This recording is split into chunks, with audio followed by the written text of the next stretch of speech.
Here we go. Welcome back to Ultra Review, episode number 29. I think it's 28. Yeah, 28. Here we're discussing episodes 35 to 38 of Ultra 7.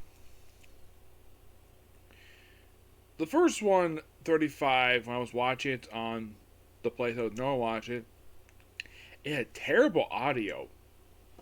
So I had to go to Tubi to watch this episode. So this is a particularly very strange episode. We started with a facility on the moon being destroyed, and then we see it's reported by the V. I think it's like the V3 space station. So its commander is an old friend of the captain of the Ultra Guard. So he reports, and of course, Dan goes with him. Of course, they go off to space, bring his support. And we also see before this, he was reported, you see this device that the support is using causes stuff to levitate and pour himself a cup of coffee with it. Very unstable. Yes. Yeah, and they also mentioned, this particular thing that happened 3 years around the series about the planet Hercules. I think it was Achilles. I think it was. No, it was Hermes. Yes, Hermes. Yeah, for some reason they named the planet after one of the Greek gods. I don't know why, but they did. Heck, in one of the episodes, episode 8, there's there's a planet called Magellan. Yes, a planet named Magellan. Yes. Okay. So they get to the facility, and it turns out the subordinate is actually an alien spy, who turns out he's part of this fleet that was destroyed by these two captains 3 years prior. He uses his revenge, and there's a kaiju fight. Who ends up shooting on some water that wet the Ultra 7 suit. Yes. Okay, so I get the fact you want revenge in these two, but why did you have to destroy this facility and drag him out? It didn't. Okay, so the reason why, because if you kill this one commander, he does point. You have plenty of opportunity the past 3 years you could kill me. Actually, 2 years, because he mentions he killed him 2 years per division this episode. He's like, if I kill you, it will draw some attention. But if I kill both of you, it won't have much attention here. For reasons I explain. It's a very interesting episode. And now in the case of 36, by the way, how he's defeated is quite interesting. They mentioned, the moon can get like a negative 180 degrees, makes it really cold. And thanks to, just by sheer coincidence, a meteorite coming down, that has to be the monster, which is a giant foam rock monster. Yes, and then we have lethal. A lethal 0.1 seconds. Yes, this episode starts off with Soga and a rabbit is named Hokoa, where they're basically rivals for this competition. What competition is it? It's a shooting thing. Yes. And Soga loses, which is interesting. Yeah, he ended up basically just by pure randomness tripping during his whole shooting thing. He loses, and he gets run at a party. And then, he gets an assignment, he has to protect this professor, which is going to make this artificial sun. Yep, and then, of course, basically, he confronts, first he goes on a mission, and then his friend disappears. By the way, he's doing undercover work in plain clothes. I find that to be interesting. I get the fact he's part of Ultra Guard, but why is he wearing civilian clothes? Yeah, this is one of those random times where you have characters wearing civilian clothing you think, because I transport him. Why not, I don't know, transport him in a pointer and have wear his Ultra Guard uniform? It's like, why do we have to have a regular car transport him? This made no sense. And the fact he was armed with a blaster, he was armed with a revolver to kill these spies. And then, of course, his friend accuses this dead guy of possibly the spy. And it turns out that, the guy who it turns out his rival is the spy. And it turns out he's hypnotized by this alien who looks like a freaking bird.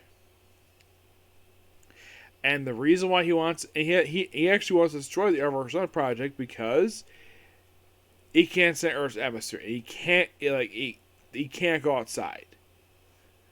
I'm like, I'm guessing the reason why they wrote that in because my guess is because the suit is not good for outside work. That's probably the reason why this alien is confined to this ship. That's my guess. Eventually, he's figured out Ultraseven. Yeah, in like, okay, so he just shoots him and then he just basically like just. It's kind of interesting what it is this one. But another good episode for Soga. I always like when they have focus episodes for him. In the case of episode 37, this one is interesting. Why is that? Well, for the third time in this series, and the first time since episode 4, Dan's Ultra Eye is stolen. I am quite surprised they went this long before they went to this again. I mean, 33 episodes? Damn, that's a long time. So, that was part of the assignment for the alien. And this episode, Fire had budget constraints. But it's a very good episode. And I like the fact that we have one scene where we have all these people and trying to get the Ultra Eye back. Everyone's wearing version of the Ultra Eye. It's taken by a young girl who keeps it in her hair for some reason. And this machine, she apparently didn't report back. So, her people fire a freaking missile at the planet in order to destroy us. Well, in the episode, anyways. But then Ultraseven beats it pretty quickly.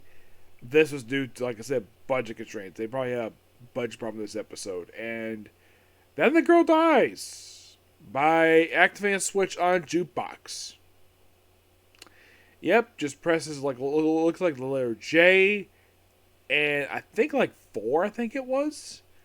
Where then, of course, he plays the record and it's caught on fire, and she just consumed by smoke. And all that remains is a medallion from the beginning when she was wearing the whole episode. It's another really good one here. The last one's called Courageous, but this is also another Dan-focused episode, which I find this interesting, the fact of the 4 episodes we watch here. Like, one is the Soga episode, and we have 2 straight Dan-focused episodes, kind of, with Anne a little bit of focus too. So, and this hasn't been used in a while. A friend of Anne's little brother somehow wants to meet Dan.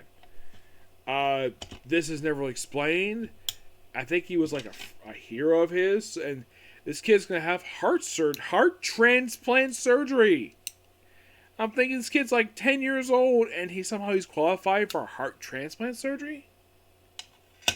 Oh yeah, and the doctor who's vested, they bring him over from Switzerland. He comes to Japan for this one day to do the surgery. He has to fly out to Singapore as soon as surgery's over. And also there's a robot in the episode who is taking cars. And in the episode, Dan identifies the species as alien Bana, and he's asked the question, how did you know that? He doesn't give a clear answer. And he's not questioned about anything further, which I find that to be interesting. Now, that's kind of weird, given the fact that he identified the species, and they didn't know that. How'd you know that? A question, like I said, not answered. So, he basically ends up trying to fight the robot, trying to get to surgery at 3 o'clock, and he ends up getting there just in time for the surgery to start. It was just before, and tells the doctor, go ahead, start. And, of course, he's injured, and then eventually transforms Ultraseven, takes on the robot, and of course, he beats it by going small and having, I think it's like Fubushi, fire his freaking bazooka blaster at it, and destroys it, and then of course he's there. Dan is like very heavily injured. To the point where he's got bandages around his belly, his head, he's got a broken arm. And Anne is basically kind of teasing him at the end of the episode. Yes. Unlike the previous 4 episodes, which I wasn't a fan of some of the stuff there, these episodes are actually much better. Like, wow. Aside from the bad audio quality for 35, I had to go episode 4, but still good episodes. I like the previous 4, I actually like these ones better.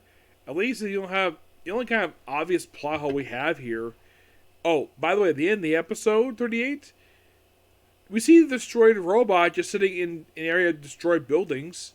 Do they go clean it up? Nope. The alien, from what I read, the alien apparently returns in a manga. It never returns on screen. It does. There's some inspiration for two other robots in the franchise, but this particular robot never appeared on screen ever again. This was a one-shot appearance for him. And I read also apparently that this thing was incomplete when it first arrived on set. The claws were in the wrong place. They had to spend time rearranging stuff. Yeah, it's almost like a lot of this episode was done very last minute. The story was probably really. I think the special effects were like very last minute. Oh, and the robot is based on a car compactor. Now, why are the aliens to the cars? They're plunderers. Yes. Yeah, but why do they want to plunder cars? This is not really explained. Also, do they get the cars back of the people? Nope. It's like, okay, moving on. But that's his episode's nutshell. Okay? So yeah, that's a particular view. Please be sure to like, comment, subscribe, turn notifications, do this like button. Keep it have 11 episodes left to go. I don't have time to do reviews tonight, so I'll do more tomorrow. And tomorrow I'm hoping to maybe get this done. If I don't get done tomorrow, it probably done Friday. Okay? But see you next video tomorrow. Bye.